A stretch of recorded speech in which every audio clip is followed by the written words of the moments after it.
네, 안녕하세요.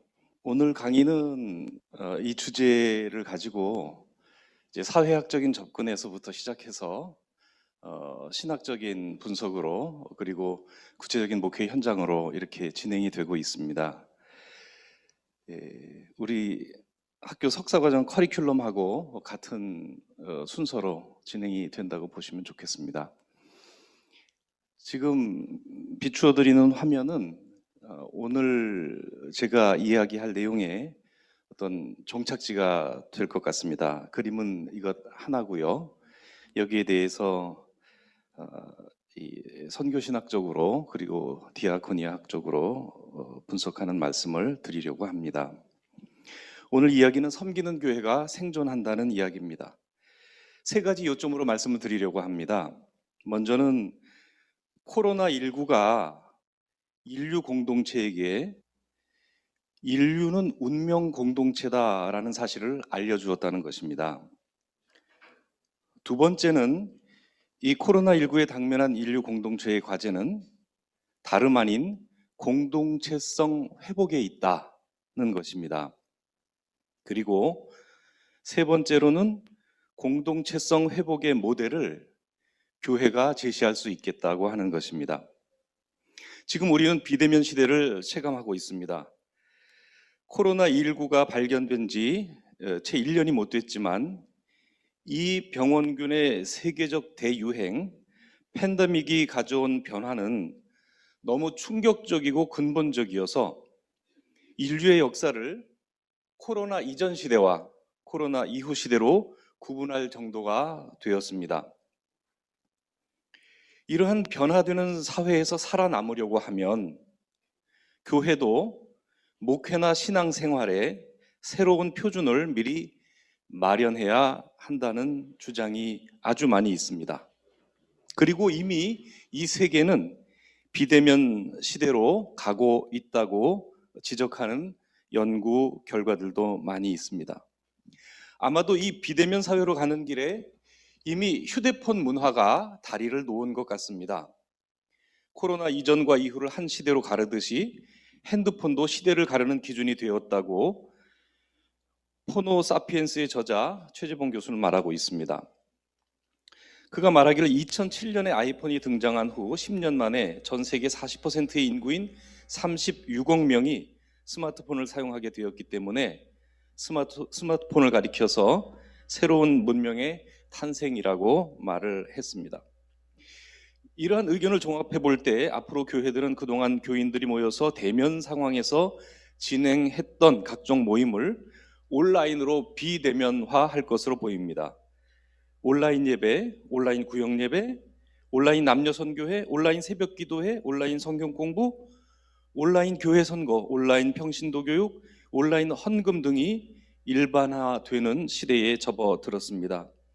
아마도 이를 위해서는 교단 총회, 노회 차원 등의 체계적이고 전문적인 디지털 미디어 이용 안내나 지침이 마련돼야 할 것이라고 생각합니다.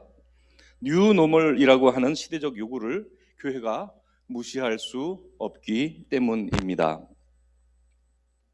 두 번째로 이 땅 위에서 경험하는 하나님 나라는 인류 운명 공동체의 모델이라는 말씀을 드리고 싶습니다. 코로나19 이후 한국 교회는 다양한 변화와 개혁을 요구받고 있지만 결국은 본질로 돌아가야 한다는 시대적 주문에 다름 아니라는 의견의 일치를 보고 있습니다.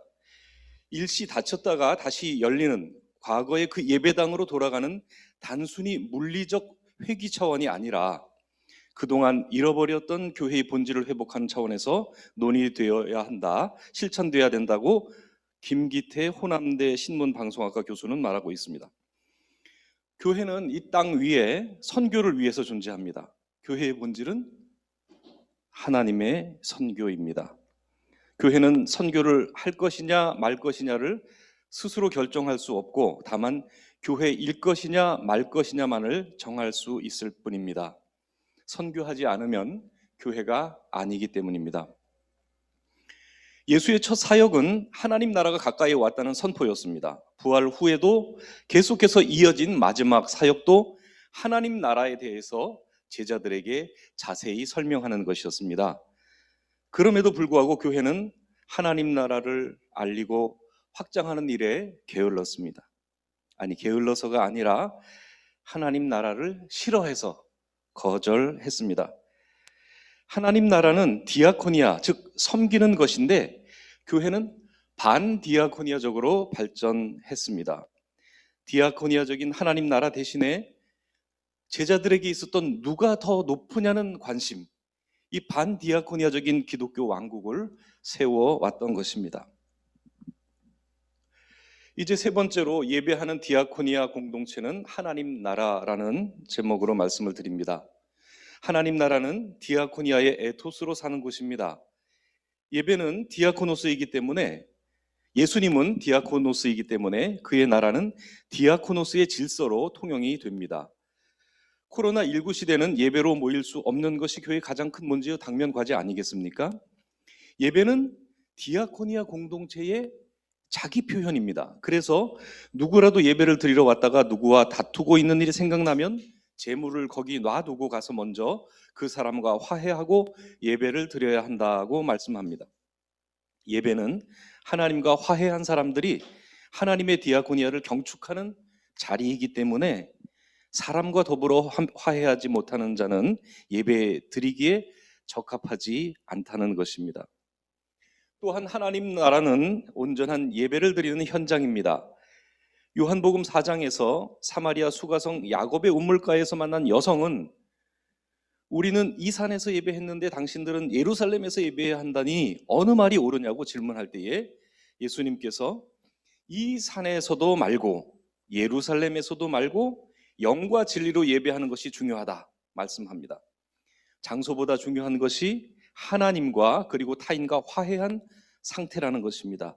그 화해의 장소는 교회 안이 될 수도 있고 교회 밖이 될 수도 있을 것입니다.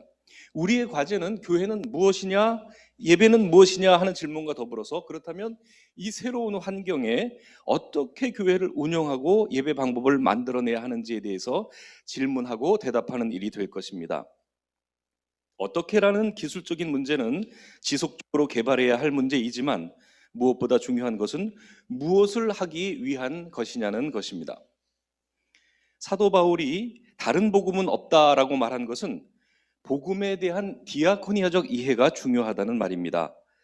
그것은 유대인에게는 거치는 것이었고 헬라인에게는 미련하게 들리는 말이었지만 믿는 자에게는 구원을 주시는 하나님의 능력입니다. 분명 좋은 소식, 복음이라고 말했는데 그 속성이 디아코니아적이기 때문에 세상의 귀에는 거슬리고 미련하게 들리는 것입니다. 강력한 우리 소원의 성취자가 아니고 세상의 논리와 달라서 미련하게 보이는 디아코니아 복음입니다. 교회는 디아코니아를 실천하는 한 세상 끝까지, 세상 끝날까지 생존할 것입니다. 이제 이론의 마지막 부분에 소자 중심의 공동체를 세우자는 의견을 드리고 싶습니다. 포스트 코로나 시대의 교회를 주제로 대부분 하는 토론에서 이구동성으로 등장하는 하나의 키워드는 공동체입니다. 팬데믹에 마주선 인류는 생사를 함께하는 운명 공동체이며 이 감염병에 대응하는 교회는 약한 지체를 중심에 세우는 공동체의 성격을 인류 공동체의 생존을 위해서 제시해야 하겠습니다. 팬데믹의 위협 앞에서 그리스도인들의 공동체성은 확대되어야 합니다. 예수께서 자신과 동일시하신 소자를 중심에 두는 공동체, 이것이 인류 공동체의 모델이 될 것입니다. 그리스도의 몸에 대한 고린도 교회에 보낸 첫 편지에서 나타난 설명은 인류 공동체의 성립과 번영에 대한 귀중한 비밀을 가르쳐주고 있습니다. 더 약하게 보이는 몸의 지체가 더 요긴하고 우리가 몸에 덜 귀히 여기는 그것들을 더욱 귀한 것들로 입혀주며 우리의 아름답지 못한 지체는 더욱 아름다운 것을 얻느니라 하는 말씀입니다.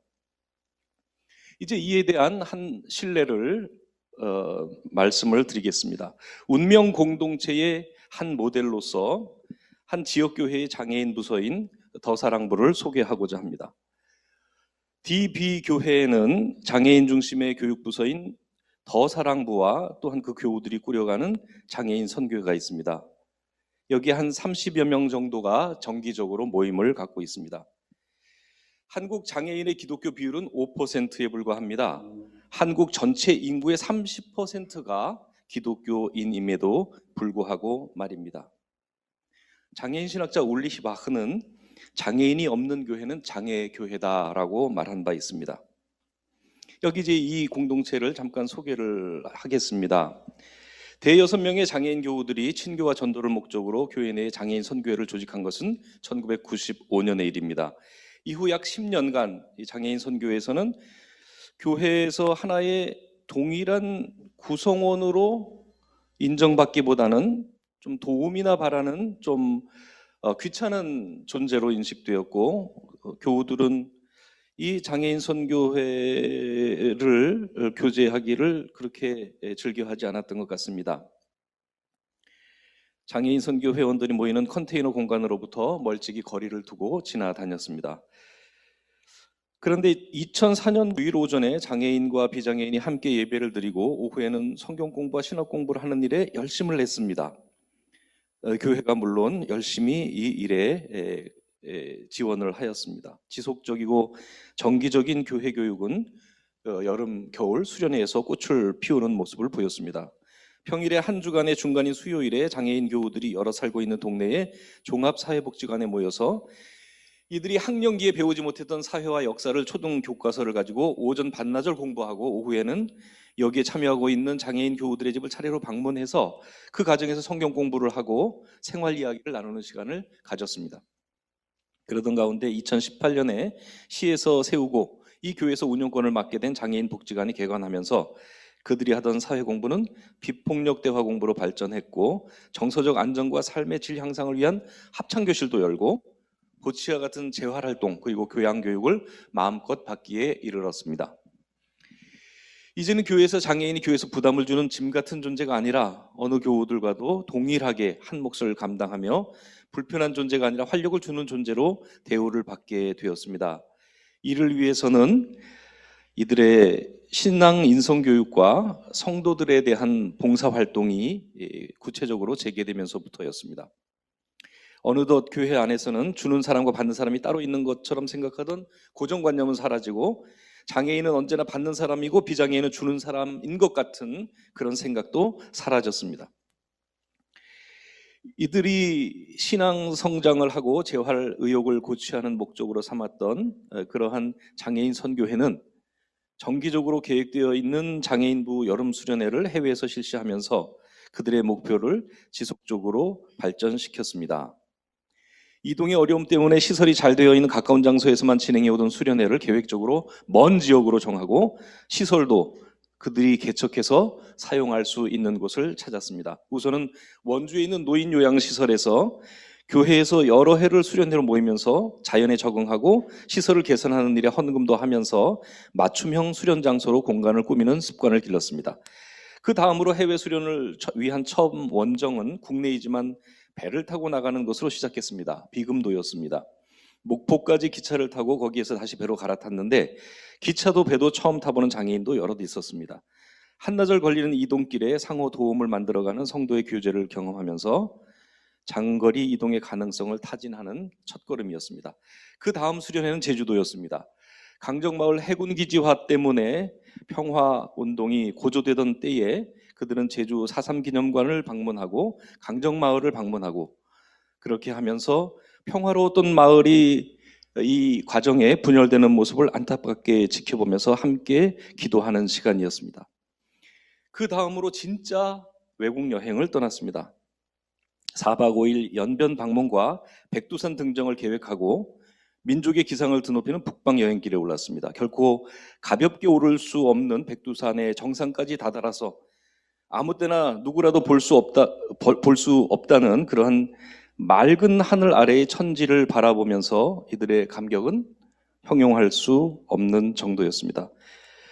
이때 백두산에 오르던 이들이 심히 보기에 좋았던 모습, 그것에 감격한 그곳의 공안들, 치안을 맡은 공안들이 그 감동한 마음으로 방문자들을 휠체어를 들어주고 차를 비워서 내어주면서 적극적인 이동의 우선권을 제공해주는 그러한 특별한 경험도 할 수 있었습니다.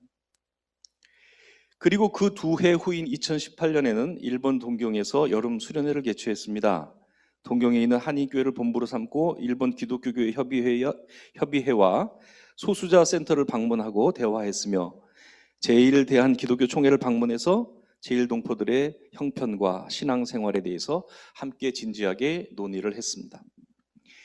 이제 내년 여름 수련회의 목적지는 러시아 블라디보스톡이라고 합니다. 그곳에서 고려인들을 만나고 러시아에 사는 장애인들을 만나게 되면 이렇게 지난 세 나라의 경험을 통해서 맺어진 관계를 가지고 한인, 장애인, 그리스도인 디아스포라 네트워크를 결성해서 하나님 나라 선교를 힘차게 펼쳐볼 계획을 하고 있습니다. 그들은 어느새 우리의 발을 넓게 세우시는 하나님을 경험하고 있는 것입니다. 이 부서의 경건 생활은 가정에서 개인의 매일 성경 묵상으로 인도되고 있습니다. 주일마다 지면으로 공지된 한 주일치 성서 일과의 말씀이 매일 휴대폰 앱을 통해서 누가 올리든지 단체 소식으로 전달되는데 이렇게 올리게 된 것에 대해서 각자 아멘으로 반응하고 자기가 또 성경 구절을 올릴 수가 있습니다. 이것을 통해서 이들은 만나지 못할 때에도 말씀이 그들을 신앙의 공동체로 연결시켜주고 있다는 것을 확인하고 있는 것입니다. 이제 말들을 마치겠습니다. 2000년 교회를 지켜온 기독교 변증은 다름 아닌 사랑의 실천, 즉 디아코니아였습니다. 운명 공동체로서의 인류 사회에 교회는 소자를 중심으로 삼은 생명 공동체의 모델을 제시할 수 있습니다. 우리 교회들이 이 일에 솔선해서 인도하는 역할을 감당해야 하리라 생각이 됩니다. 고맙습니다.